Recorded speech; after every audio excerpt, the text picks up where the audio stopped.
आज जहां गोरखपुर में हम बात कर रहे हैं,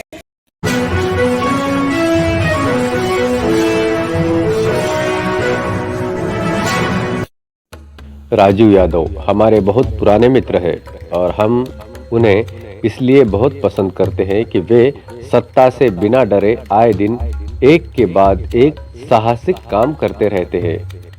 चाहे किसी भी पार्टी की सरकार हो, उत्तर प्रदेश में अल्पसंख्यकों पर होने वाले दमन के खिलाफ सबसे मुखर होकर बोलने वाले राजू यादव और उनका संगठन रिहाई मंच है। जबकि ये ऐसा मुद्दा है जिस पर बोलने से प्रगतिशील लोग और जन संगठन भी बचते हैं।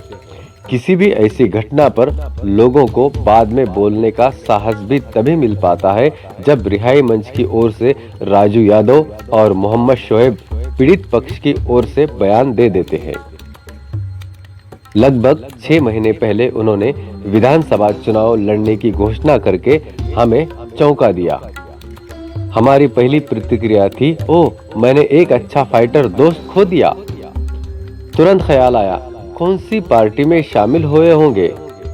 ये सुनकर दुख कुछ तो कम हुआ ही कि किसी में नहीं, वे निर्दलीय लड़ेंगे, क्योंकि जो काम वे करते रहे हैं उसमें सभी पार्टियों की राजनीति एक ही है, अल्पसंख्यक विरोध और हिंदू तुष्टीकरण। राजू यादव और उनकी पूरी टीम के लिए हमारे मन में जो प्यार और सम्मान है, उसे देखते हुए हमारी शुभकामनाएं हैं कि वे जीत हासिल करें। लेकिन इस भ्रष्ट गंदी चुनावी व्यवस्था में वो विधायक बनकर पहले की तरह कुछ कर सकेंगे, इसमें संदेह है। दरअसल वे इस बुरी सत्ता व्यवस्था में एक अच्छे प्रत्याशी होंगे। ये अंतर विरोध क्या रंग लाएगा, आगे देखना है। राजू को हम तब से जानते हैं जब वे इलाहाबाद विश्वविद्यालय में पढ़ रहे थे और अपनी राह तलाश रहे थे। मानव अधिकार संगठन PUCL में वे हमारे सहकर्मी थे। शाहनवाज आलम के साथ उनकी दोस्ती भी प्रसिद्ध थी। दोनों हमेशा साथ देखे जाते। दोनों से हमारी तीखी बहसें भी हुआ करती थी। शाहनवाज इसमें कटु हो जाते, लेकिन राजू हमेशा विनम्र बने रहते। सबको साथ लेकर चलने का उनका व्यक्तित्व बन रहा था। बाद में दोनों पत्रकारिता की पढ़ाई करने बाहर चले गए। जब 2010 में हम जेल गए और 2012 में हमें आजीवन कारावास हो गई, तो एक दिन राजू यादव, शाहनवाज आलम, संदीप पांडे और अरुंधति धुरु के साथ मिलने आए। मैं और विश्वविजय बहुत खुश हुए जब पता चला कि वे हमारी रिहाई के प्रयासों में लगे हुए हैं। बाद में दोनों ने रिहाई मंच के माध्यम से महत्वपूर्ण काम किया। शाहनवाज आलम तो जल्दी ही कांग्रेस में शामिल हो गए, लेकिन राजू ने इस अभियान को आगे बढ़ाया।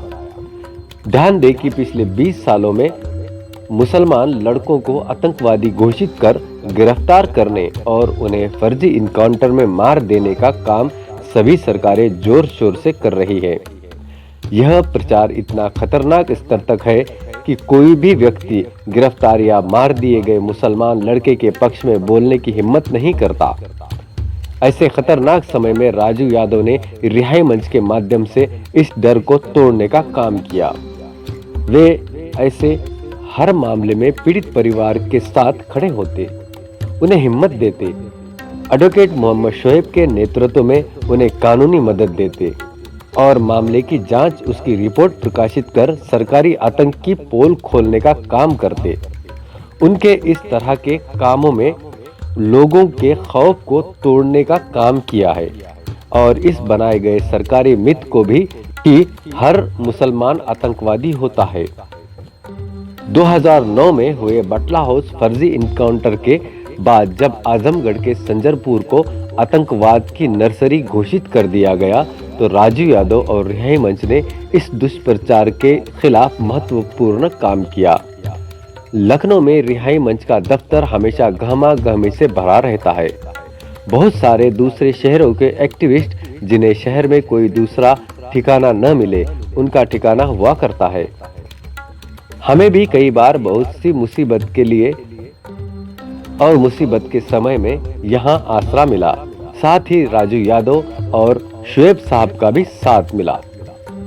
राजू यादव ने अच्छे पत्रकार की भूमिका निभाते हुए कई महत्वपूर्ण विषयों की जांच करके लिखा है, जिसमें ऑपरेशन अक्षरधाम सबसे महत्वपूर्ण है, जिसमें उन्होंने सरकार के सांप्रदायिक षड्यंत्रों का पर्दाफाश किया। उन्होंने बटला हाउस फर्जी इनकाउंटर पर लिखा। मुख्यमंत्री अजय बिष्ट उर्फ आदित्यनाथ के सांप्रदायिक आपराधिक कारनामों पर उन्होंने लिखा और बोला भी।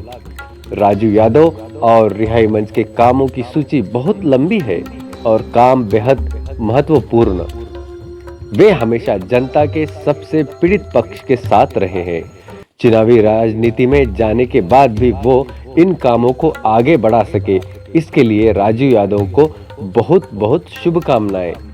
लेकिन साथ ही राजू यादव, अगर ये संभव न हो सका तो लौट आना, हम स्वागत करते मिलेंगे। आप देख रहे हैं SD24।